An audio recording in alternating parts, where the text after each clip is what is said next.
नमस्कार। 12 जून दोपहर 1:38 का समय और अहमदाबाद के सरदार वल्लभ भाई पटेल एयरपोर्ट से एक फ्लाइट फ्लाइट नंबर थे AI 171 जो अहमदाबाद इंटरनेशनल एयरपोर्ट से लंदन को जा रही थी और फ्लाइट टेक ऑफ करने के लिए रनवे से 1:38 पर रनवे से टेक ऑफ के लिए रेडी होती है और वो मात्र 2 मिनट के अंदर क्रैश हो जाती है। जी हाँ, नमस्कार दोस्तों, मैं हूँ रमेश योगी और आज की ये कहानी है 12 जून 2025 की। एयर इंडिया की फ्लाइट संख्या AI 171 जो अहमदाबाद इंटरनेशनल एयरपोर्ट से 230 यात्रियों को और 2 पायलट और 10 क्रू मेंबर सहित 242 लोग सवार होकर उसमें वो फ्लाइट रनवे से उड़ती है, उड़ान भरती है। लेकिन कुछ मीटर दूरी जाकर वो फ्लाइट क्रैश हो जाती है, जिसमें एक यात्री जिंदा बच पाता है, जिसका नाम है रमेश विश्वास। बाकी 241 यात्री और पायलट क्रू मेंबर सहित दर्दनाक मौत हो जाती है। इस हादसे के पीछे कई वजह सामने आई है, जिसका एनालिसिस होना बाकी है। और जो हादसे के दौरान पायलट और सारी चीज़ें जो मलबे में दब गई थी, उसमें एक डिवाइस होती है ब्लैक बॉक्स नाम से। उस डिवाइस के अंदर जो एरोप्लेन है, जो जहाज है, उसका डेटा रिकॉर्ड होता है, जो उड़ते वक्त एयरपोर्ट से कनेक्ट रहता है।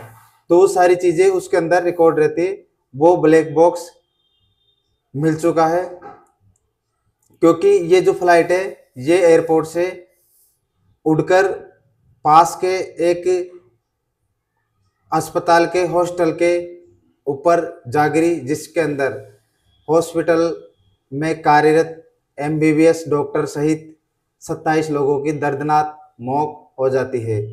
और उसी छत के ऊपर ये ब्लैक बॉक्स प्राप्त होता है। तो अब इसकी जांच आगे भविष्य में होगी। अभी इसकी जो समिति है वो गठित कर दी गई है, इसके निर्देश दे दिए गए हैं।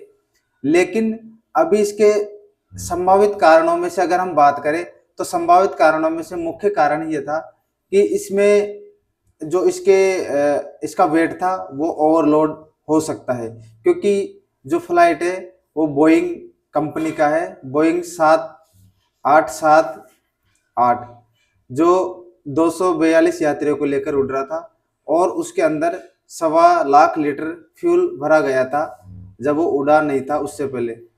तो ये संभावना जताई जा रही है कि इसके अंदर ओवरवेट हो सकता है, जिससे फ्लाइट की नोज ऊपर गई हो और वो क्रैश होकर नीचे गिर गया हो। और दूसरा कारण ये है कि जो फ्लाइट के विंग्स होते हैं, जो साइड के पंख होते हैं, उसके अंदर एक विंग्स होते हैं।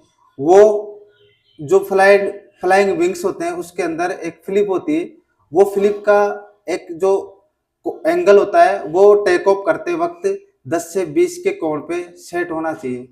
तो अगर ये विंग्स नहीं सेट हुए होंगे तो ये भी क्रैश का कारण बन सकता है, क्योंकि अगर इस स्थिति में अगर विंग्स सेट नहीं होते हैं तो वो प्लेन क्रैश होना ही होना है।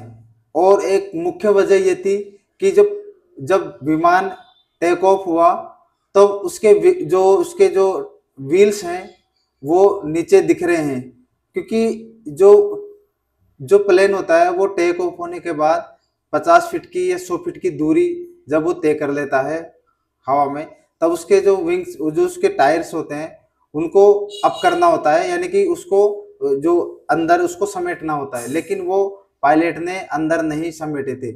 तो इसकी वजह ये भी हो सकती है, क्योंकि जब वो टायर्स व्हील्स जो नीचे रहते हैं तो इंजन को पूरा थ्रेड्स नहीं मिल पाता है और वो उसको हवा में धकेल नहीं पाता है।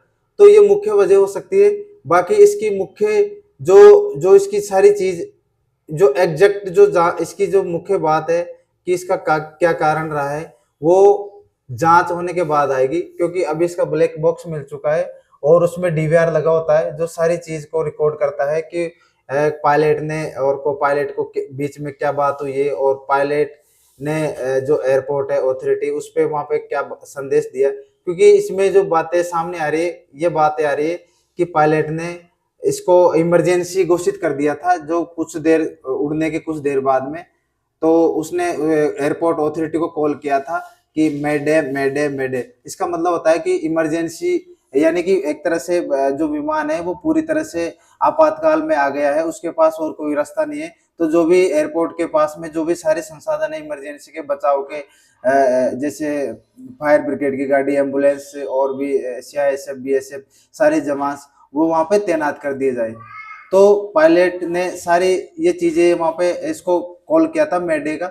तो ये सारी चीजें अब निकल के आएगी जांच के बाद, तो देखते हैं इसमें क्या निष्कर्ष निकल के आता है। लेकिन अफसोस है कि वो यात्रा सफल नहीं हो पाई और उसके अंदर हमारे गुजरात के पूर्व मुख्यमंत्री विजय रूपाणी जी भी थे और भी कई देश के व्यापारी थे और स्टूडेंट थे और जो भी यात्री थे वो अपने रिश्तेदारों से, परिवार वालों से, परिचितों से मिलने लंदन जा रहा था, कोई कहाँ जा रहा था, कोई शादी में जा रहा था, उनकी दर्दनाक मौत हो जाती है। तो ये एक देश के जो बोइंग विमान है उन पे एक सवाल खड़ा करता है कि आखिर कहाँ चूक हुई है, क्या समस्या आई है, क्योंकि इतनी बड़ी कंपनी है, अमेरिका का ये कंपनी है बोइंग जो एरोप्लेन है, तो इसमें कहाँ कमी आई है, ये सारी चीजें जांच के बाद तय हो पाएगी। तो मिलते हैं नई आपको जानकारी के साथ में और बताते रहेंगे इसके बारे में कि इस पे क्या अपडेट आया है। तो आज ये थी सच्ची कहानी जो एक देश को, एक देश का इस दशक का सबसे बड़ा हमको एक जख्म देके गई है। तो मिलते हैं किसी दूसरी कहानी के साथ में, तब तक के लिए नमस्कार। और आप देख रहे थे रमेश योगी टॉक्स। जय हिंद।